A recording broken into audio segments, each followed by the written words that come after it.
नागवंशी लोग तथागत बुद्ध के रक्षक थे। बुद्ध कालखंड में तथागत बुद्ध को कई बार जान से मारने की कोशिश भी की गई, लेकिन बुद्ध हमेशा बचते रहे।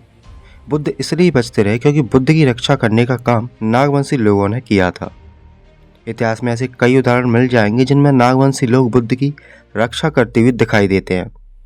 समय समय पर तथागत बुद्ध की नागवंशी लोगों ने रक्षा की। बुद्ध को नागवंशी लोगों ने अपने सर पर जगह दी। बुद्ध विरोधी लोग बुद्ध का कुछ बिगाड़ तो सकते नहीं थे, तो एक कहावत में उन्हें बदनाम कर दिया कि सर पर चढ़ाकर रखना। ये कहावत आम लोगों के बीच में अमल में लाई गई और कहावत अब तक चल रही है। तो चलिए आइए जानते हैं कि वे नागराजे कौन थे जिन्होंने तथागत की हमेशा रक्षा की थी।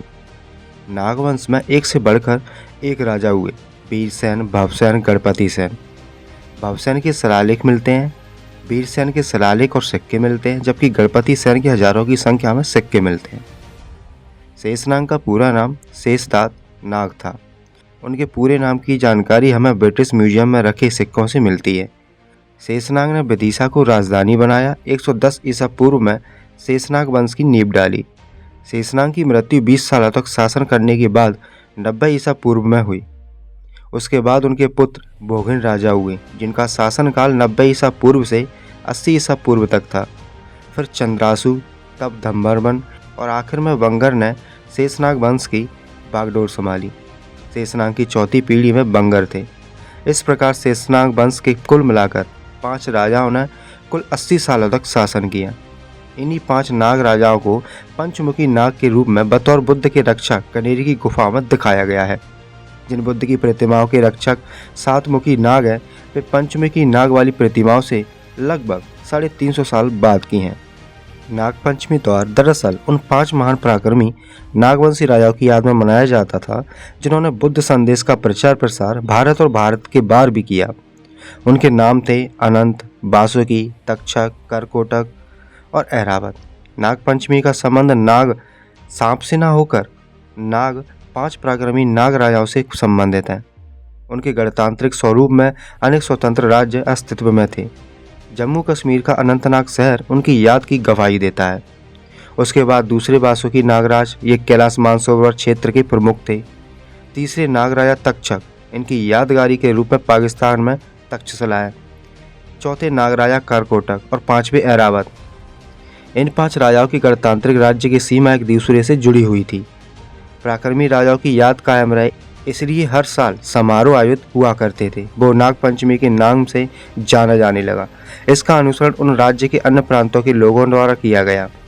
इस प्रकार नागपंचमी का समारोह पूरे देश में मनाया जाने लगा। उड़ीसा के खुर्दा जिले के गोविंदपुर गांव से बुद्ध की जो प्रतिमा मिली है, उसकी रक्षा 7 मुखी नाग कर रहा है। ये 7 मुखी नाग वस्तुतः नवनाग वंश के 7 राजाओं के प्रतीक है। नवनाग वंश की स्थापना 2वीं सदी के मध्य में नवनाग ने की थी, जिस वंश के सर्वाधिक प्रतापी राजा वीरसेन नाग थे और अंतिम और 7वें राजा भवनाग थे। कोई 200 साल के बाद 4वीं सदी में मध्य में नवनाग वंश का पतन हो गया। नवनाग वंश के पतन के बाद 7 नाग राजाओं द्वारा की गई बौद्ध सभ्यता की सुरक्षा की स्मृति स्वरूप कलाकारों द्वारा 7 मुखी नाग की सुरक्षा में घेरे में बुद्ध की प्रतिमा बनाई गई। यही कारण है कि 4वीं सदी से पहले इस प्रकार की बुद्ध प्रतिमा कहीं देखने को तक नहीं मिली। इन कटोरी चोरों द्वारा ये प्रचार किया जाता है कि पृथ्वी सांपों के फन पर टिकी हुई है। हाँ, ये बात सही है, क्योंकि 5 शहरों के गणतंत्र एक दूसरे से सटे हुए थे।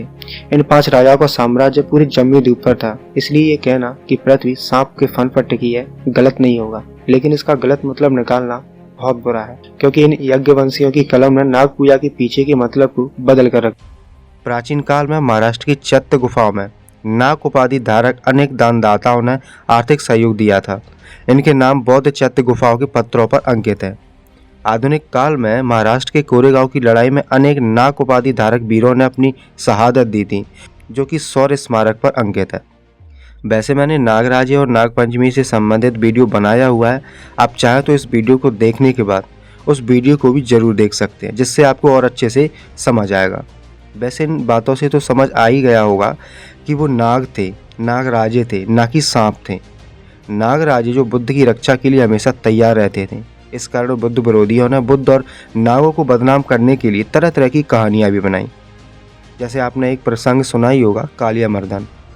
कृष्ण लीला में एक प्रसंग आता है कि कृष्ण ने पानी के अंदर जाकर शेषनाग यानी एक बड़े सांप को हराया और गांव छोड़ने पर विवश किया।